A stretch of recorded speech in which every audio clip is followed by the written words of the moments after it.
Hi there, my name is Chris, and this is Late Listening.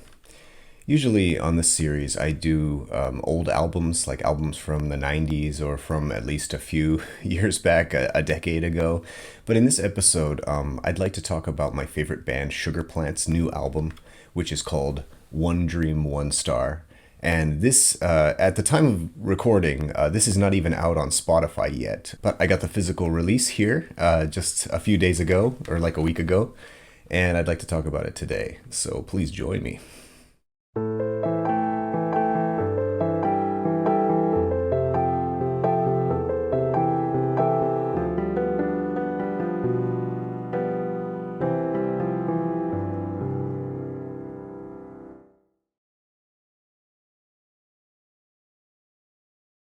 This release coincides with Sugar Plant's 30-year anniversary, and let's take a look at the booklet. Take that out of there, and you can see the obi here. Beautiful photography here. I love the. I'm not sure if that's like a sunrise or a sunset or just is that the moon on the ocean? Maybe this is just a night photography. Maybe it's hard to tell, but it's very beautiful, and you have the lyrics. The bassist of Sugar Plant, Chinatsu Shoyama, always writes the lyrics in English. And in this one, she actually translated it into Japanese, which is kind of cool. I assume she wrote it in English first. Maybe she wrote it in Japanese first. I don't know. And she translated it into English. But that's kind of cool for the Japanese fans. There are 8 songs on this record. Of course, here you can see Shinichi Ogawa, guitar and synthesizers, and Chinatsu Shoyama, voice and bass. All songs by Shinichi Ogawa, all lyrics by Chinatsu Shoyama. And for the first time ever, Japanese original lyrics on anything by Shinichi Ogawa. So that's really cool. They have a few supporting musicians, Yuji Sashizawa on drums, Harunobu Aoki on keys, and Hiroshi Fujikui on synthesizers. This was recorded at Peace Music by Soichiro Nakamura, who's kind of a legendary guy. I don't know if you've heard of him before, but he's actually kind of a pretty famous recording engineer. And it was mixed and mastered by Hyuga Kashiwai at Big Fish Sound, and produced by Shinichi Ogawa. And you can see the CD here. The only bad point that I have to this whole thing is that this glossy, dark album booklet that my oily fingers leave fingerprints all over. That's pretty much my only criticism. Other than this album is just too short. I think it's too short. I wanted more than 8 songs, and 2 of these songs have already been released in 2024 too. Underneath the CD, you can see Shinichi-san and Chinatsu-san standing on the beach there. And on the back, the track list. There's not a lot of information about this album, like press release-wise. Sugar Plant is incredibly unknown. In Japan, they're pretty much virtually unknown. In America and Europe, I think there's a few fans, like me. But anyway, the blurb from the label, Kili Kili Villa, the blurb basically emphasizes that this release coincides with Sugar Plant's 30-year anniversary as a band, and their popularity in America and Europe is supposedly growing. That's actually true. I've seen their Spotify monthly listens has been increasing, actually, so that's actually true. Although I've never met anyone who actually cares about this band. If you care about Sugar Plant, I don't know if you're watching this video because you care about Sugar Plant or you don't know who they are, or maybe you just randomly clicked on this, but yeah, Sugar Plant is an amazing band. They've been going since 1995. Oh, by the way, I'm not going to do a band bio in this video. If you want to see a bio of the band Sugar Plant, of course you can go look it up, although it might be in Japanese. But you can also watch my video on Sugar Plant's hiding place. In that video, I went into detail about Shinichi-san and Chinatsu-san and how they met, and Chinatsu-san being an award-winning poet in her younger days, and all kinds of things like that. So if you wanted a biography of Sugar Plant, just go watch my hiding place video, the Dream Pop debut video. I don't quite remember what the title was. I'll put it up on the screen. You can see that. I have already done previous videos. I did one with Jasmine about the song Number 4 from the album After Hours. And I also did a video on Sugar Plant's EP, Cage of the Sun, and even the remaster that combines Hiding Place and Cage of the Sun. And this came out in 2003, but I think it's still available. This one is pretty widely available, whereas the original Hiding Place and Cage of the Sun are hard to find. But basically everything is the same. And actually, in fact, the reissue has some tracks that are not on the original releases, so it's actually best to get this one. This album has 8 tracks, and 2 of the tracks actually were already released in 2024 on the Blue Submarine 7-inch. Side A, Blue Submarine, and Side B, Flow. But on this album, it looks like they have a different mix. Flow and Blue Submarine both have parentheses album mix on the back. So both of these are on Kili Kili Villa Records, by the way. That's on Bandcamp, and you should totally check them out because they have an amazing catalog. Really fantastic artists. So many underground Japanese bands going back to the 90s. Really, really great record label distributor. I'd like to sum up this album's sound by saying relaxed subtraction.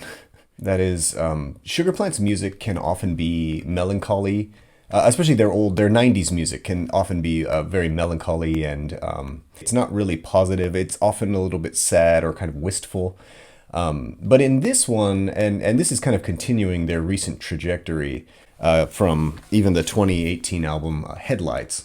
This had a few melancholy songs on there, but overall more uplifting. And this album definitely continues that. This album really doesn't have too much sad, depressing songs, or at least they sound pretty positive. Not really happy, but certainly not as dreary as some of their older music.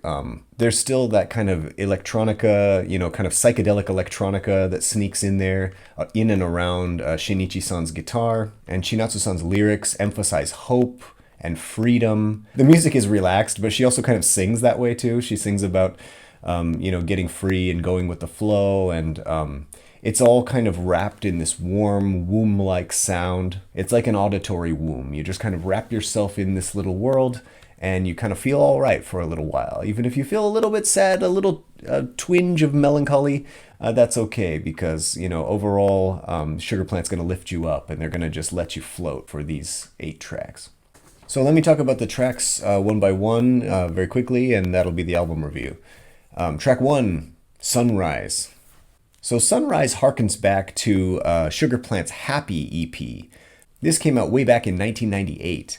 And this album was the first of theirs that kind of really emphasized electronics, and it had a much more positive sound. The guitar and bass are still in there, but it's very much more of a bright, processed sound, I guess I can say. It doesn't really sound so organic, or they certainly don't sound live in the studio like on their earlier releases. I think of track 2, Rise, as a good example.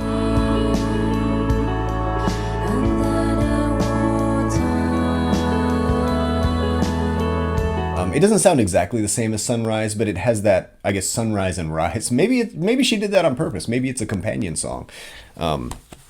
Chinatsu-san sometimes likes to do companion songs. Anyway, I love the opening synth of this song. It has kind of a mix of like minor and major key chords, so it doesn't really sound too sad, but it's also not as happy as the older song Rise that I was referencing before. And then Chinatsu-san enters singing Up to the Sky, and the whole thing just lifts up.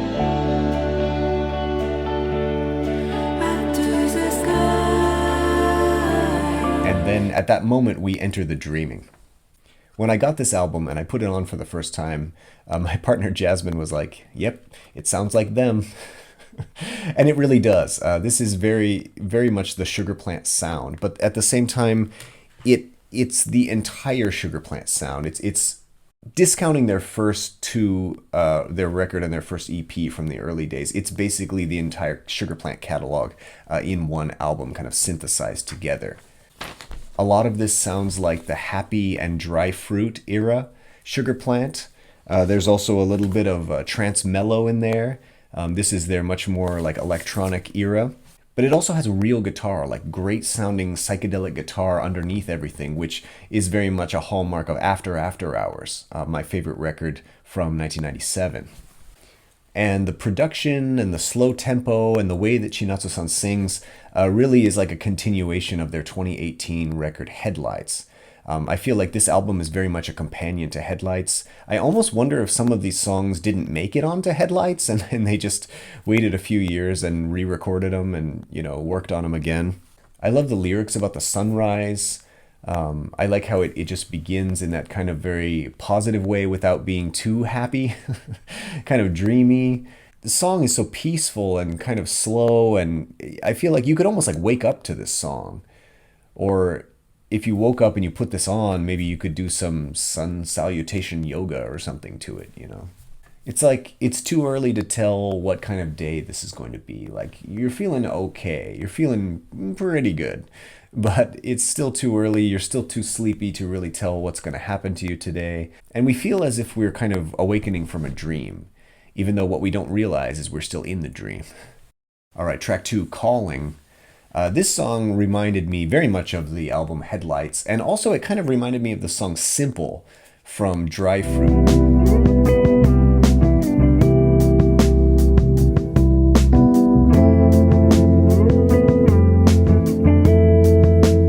The tempo in the song is a little bit faster. It's one of the faster on the album, even though it's still really sleepy, as Sugar Plant pretty much always is. They never really rock out anymore. They kind of did, they rocked out a little bit on After Hours and some of the 90s albums, but not really.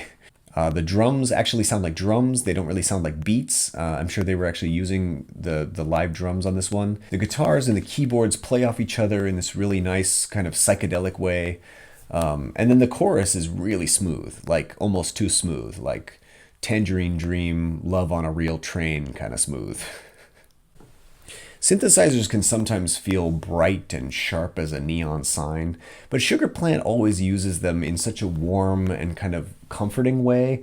It never really feels like as cold or as, processed as like electronic music can sometimes be. And I like electronic music, but at the same time, Sugar Plant has a way of making it feel kind of organic.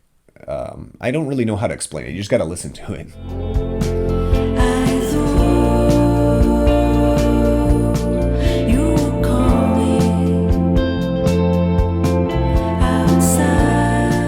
And I think it's the way that Chinatsu-san sings.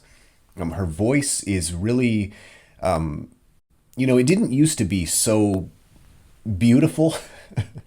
In the early days, her voice just basically did the job. I mean, she was an okay singer from the beginning, but now it's like, I don't know if it's like the effect that she has on her voice, but her voice is this really like nice, kind of very welcoming, very beautiful sounding instrument that just fits right in there. Back on February 7th, there was actually a live stream and a live concert in Tokyo to celebrate their 30th year anniversary. And that concert was amazing, and Sugar Plant is actually a really great live band. They pretty much sound exactly the same live as they do on the record. Silence, I used to love it. I wonder why it makes me feel so tired.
Think of like sea foam, like floating on quiet waves, or like she often has rain songs. It's like a quiet rain. It's like that feeling, that vibe of like just peaceful, like you just chilling, And this song, Calling, one of the reasons I think I like it so much is it does have a little bit of melancholy to it. This record is pretty much positive stuff, but this song, musically not so much, but in the lyrics, she talks about letting it go, whatever it is. And then she says, I thought you would call me. Outside we'll have rain soon. Should I call you? I thought I could call you, though I never called. Am I falling now? And that's really cool. Like she's just kind of watching the rain and thinking like, well, maybe she's the one that's falling. Anyway, I never know till I die. Somehow I look up to the sky. You hear? I'm calling. It doesn't sound so beautiful when I say it, but of course when she sings it, it really evokes this wonderful atmosphere with the music. And I like the fact that it's about someone who's not present, like she's talking to someone who's far away or who's maybe she's lost touch with. You know, she's referencing her own death, and it's just, it has again that melancholy from the old sugar plant days, and I really appreciate that. I guess in the old days, the loneliness would be emphasized, but in this case, the lyrics are ambiguous enough that the listener can kind of project their own meaning onto it. Track 3, Anything. This is my favorite song on the album. This is a song that sounds pretty new for Sugar Plant. And some of these songs kind of reminded me of older Sugar Plant songs. But this song, I felt like this really feels like current Sugar Plant. It didn't remind me of anything else, yet it still sounds very much like them. And I actually talked about this song already in my Best of the Year 2025 video. So you can check that out if you want to. I didn't talk about it very long. That's a huge video with tons of recommendations. I think I like this song because even though it has those same kind of happy era or dry fruit era synthesizers, it really sounds like a live band underneath, and it has kind of a propulsiveness. The drums are really kind of moving, and a lot of this album actually seems to have themes of movement, either in the lyrics or just, as sleepy as the songs get, they do have a nice drum groove usually.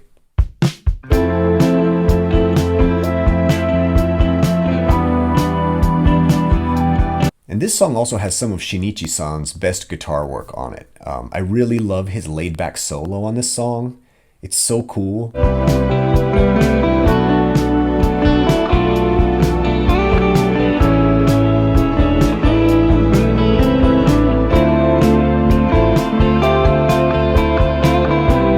And also, I think it's awesome that he wrote the lyrics for this song. I thought Chinatsu-san did because they're just, solid lyrics, but no, it's actually Shinichi-san. Where are they going? The flying birds beyond the clouds, far away. Where are they going? Unspoken words beyond the truth, far away. If only you could show me anything, anything at all. Would you wholly tell me everything, everything? If only you could show me. And that's also completely ambiguous, but I think depending on your mood, it might really fit where you're at. Track 4, Flow, as I mentioned, was originally the B-side of a 7-inch that came out in 2024, the A-side being Blue Submarine. This is a very quiet ballad about what comes after forgiveness, surrendering to the flow and moving on. And this song has really, really great lyrics, some of my favorite on the album, actually, about forgiving yourself, forgiving, of course, the other people too. You got to surrender to the flow. And then my favorite line, I'll never be back, but never forget those days. Man, she always has like that way with words. That's where I'm at, I'll never be back, but I'll never forget those days. Like you got to keep moving on, but at the same time you're carrying all of your memories and you're carrying, who you used to be and who you're becoming. And that's a really great line. Track 5, Sunlit Rain. Great lyrics in this one too. She seems to be living, or the narrator seems to be living in solitude. No longer ride crowded trains. I'm seated in solitude. My friends are birds and flowers near. A future woven online. And that's kind of interesting. It's the peace and quiet of solitude, and obviously in a natural place. So the narrator has found peace, becoming one with nature, and yet still has an identity online, which keeps it kind of, I guess, relatable for all of us, watching YouTube or, the modern people. No longer I chase after the heights. I'm seeking moderation. My comfort lies in the wind and moon.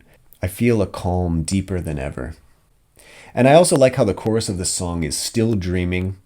She repeats still dreaming of holding you, still dreaming of touching you, still dreaming of feeling you, still dreaming of sunlit rain. And I feel like, that's the purpose of this band, right? Sugar Plant is still dreaming. And us Sugar Plant fans are still dreaming with them. We're still along for the ride. Still dreaming of touching you can mean physically touching you, but it can also mean, moving you, like moving your heart. And I like how that can be taken in two different ways. Track 6, Only to Know You. Also, some of the greatest lyrics that she's ever written. We are born, we are loved, and learn to reject, just to find our fleeting selves. It's very Buddhist there. Longing to know this world for real. Flowers bloom simply to wither, though. Longing to know this world for real. We hurt and are hurt, just to remember love. Only to know you, only to know this world for real. And that flowers bloom simply to wither, that's kind of wabi-sabi, like appreciation of the decay. Ichigo ichie, the one chance, one meeting in this world. Only to know this world for me.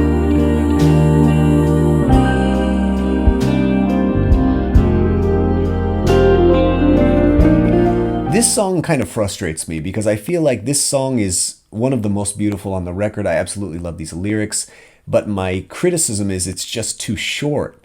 On an album with only 8 songs, and 2 of those songs were released 2 years ago, I feel like I wanted them to work on this a little bit more. I wanted them to really make this into like a longer, fully fleshed out song, because it seems to fade out right at the point where I'm really becoming invested in it.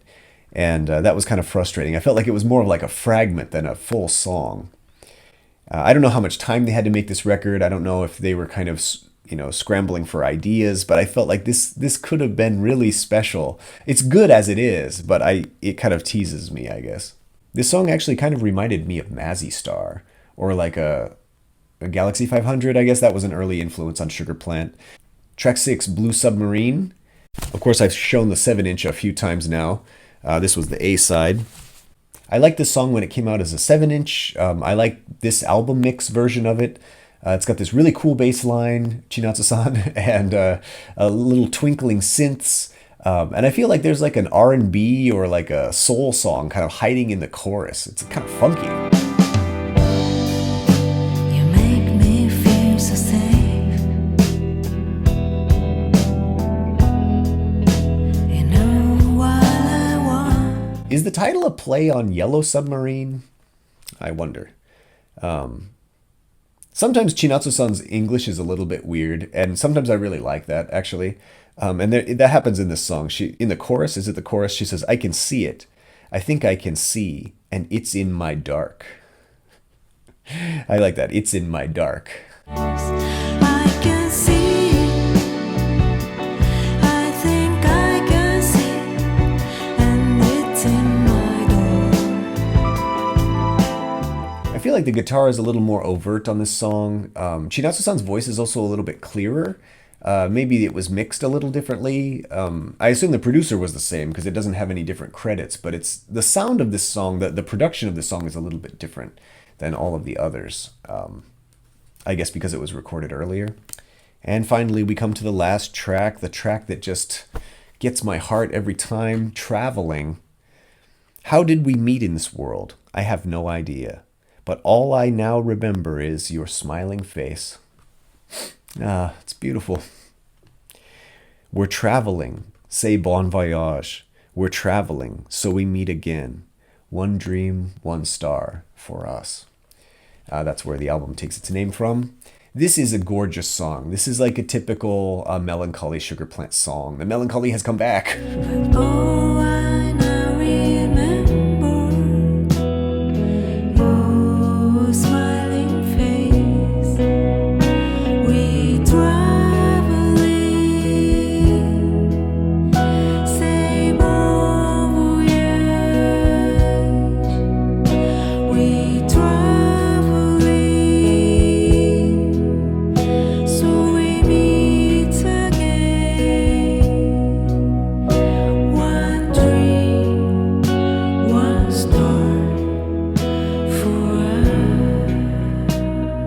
doesn't sound so special when I read these lyrics on paper or when I just say it, but the way that she sings this chorus is so achingly beautiful. I do have to say that I actually didn't catch what she said when she says "say bon voyage." I couldn't catch what she was saying. I had to look it up in the lyrics. Sometimes Chinatsu-san's English or French is like a little bit hard to understand. She's gotten better over the years, but it's still sometimes it's tricky. And I was like, oh, she's saying "say bon voyage." Okay, that makes sense. But I like the fact, even though Melancholy Sugar Plant is back for this song, I really like the fact that it's not too sad because she's like, we're traveling, so we'll meet again. One dream, one star for us. Us, we're still connected. We're still, we're still out there. I might meet you again, even though maybe not, but we're traveling, so who knows? And I hope Sugar Plant will keep on traveling. I hope they'll keep touring. I hope they'll keep playing, and I hope they'll keep dreaming for fans like me who dearly love this band. And I hope you'll check out Sugar Plant. If you've never heard them before, I can't recommend them enough. They are my favorite Japanese band, and they have one of my favorite records of all time, which is called After Hours from 1997. And that's all I've got for my review of One Dream, One Star by Sugar Plant. Thank you so much for watching. I'll see you again.